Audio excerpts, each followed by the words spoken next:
छुट्टियों में एक ही परिवार पर बोझ न डालें। बीबी को मायके भेजें, बच्चों को नानी के घर और आप अपने ससुराल जाएं।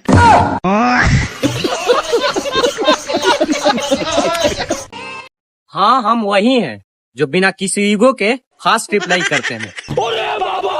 क्या करें, हम हैं ही इतने अच्छे। विदेशों में तेज महिलाओं को कहते हैं सी इज वेरी टैलेंटेड, और हमारे यहाँ की महिलाओं को कहते हैं ए बहनी फलाने पर तो आई हैं महारानी, लागत सबका बेच गई हैं। नमस्ते ससुर जी। नमस्ते बेटा। और तूफान की क्या खबर है? अरे अभी वो कूलर के सामने सो रही है।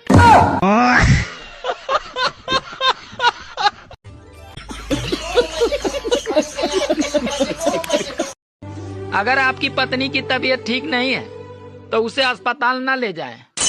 अरे उसे साड़ी की दुकान पे ले जाएं। और अगर फिर भी आराम न मिले तो उसे सोनार की दुकान पे ले जाएं। आराम की 100% गारंटी।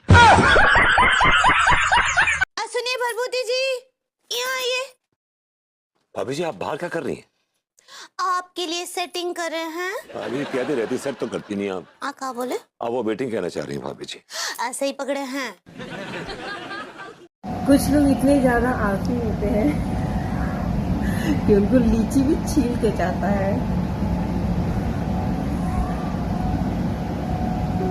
आज मैंने सूर्यदेव महाराज से पूछा कि वर्षा आती है तो आप क्यों छुप जाते हो?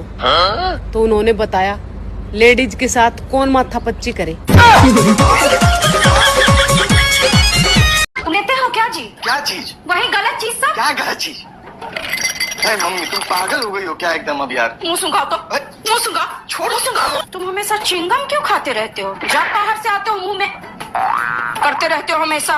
अब आपको मेरे च्युइंगम खाने से भी प्रॉब्लम है? हमको तुम्हारे बाहर जाने से ही प्रॉब्लम है। नहीं जाओगे?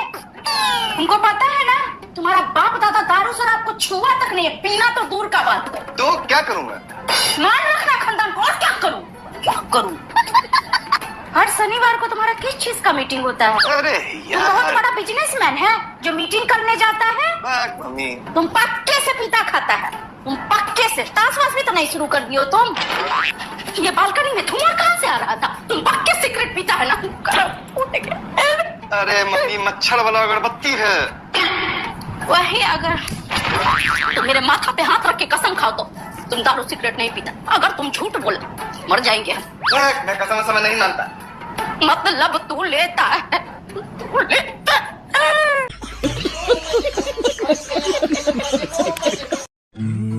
सुनो, ये सैटरडे संडे ना हम दोनों खूब एंजॉय करते हैं। परफेक्ट आइडिया, मंडे को मिलते हैं फिर। मैं तो कह रही हूँ ससुराल में इतनी सख्त पंजाब है ना कि प्याज के सिवा कोई दूसरा रुला ना सके। बहू, माँ में सास में क्या फर्क हो गए? मम्मी जी माँ मरने नहीं देती और सास जीने नहीं देती।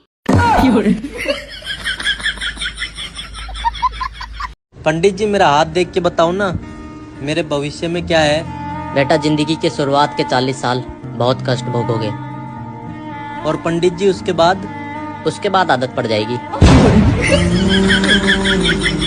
सुनो, मैं आपको कैसी लगती हूँ? अच्छी लगती हो। बताओ ना मैं कैसी लगती हूँ? अरे अच्छी लगती हो यार। अरे कुछ तड़कता भड़कता बताओ ना कि मैं कितनी अच्छी लगती हूँ। इतनी अच्छी लगती हो कि दिल करता है तुम्हारी ऐसी एक और ले आऊं। जिंदगी की शुरुआत ऐसे से हुई है। पहले सूरज, फिर सुबह, फिर शाम, फिर सगाई, फिर शादी, फिर ससुराल, फिर सासू माँ, फिर ससुर जी, फिर सालो, फिर साली और लास्ट में सत्यानाश। जिंदगी की शुरुआत। हर सास का फेमस डायलॉग, हमारे जितना काम कर लेती ना तो पता ही चल जाता।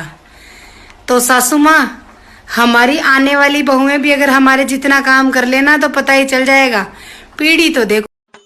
यार ये बता, ये सास और ननद में फर्क क्या होता है? सास और ननद में फर्क क्या होता है? अरे जो सांस ना लेने दे उसे सास कहते हैं, और जो जीवन में आनंद ना लेने दे उसे नंद कहते हैं।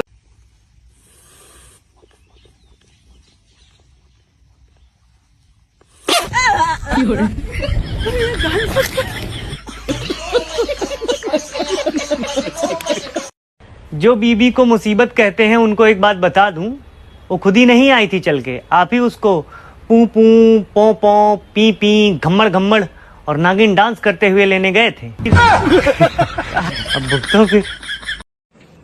भाई तो दिन पे दिन काला क्यों होता जा रहा है? भाई फेयर लवली खत्म होगी।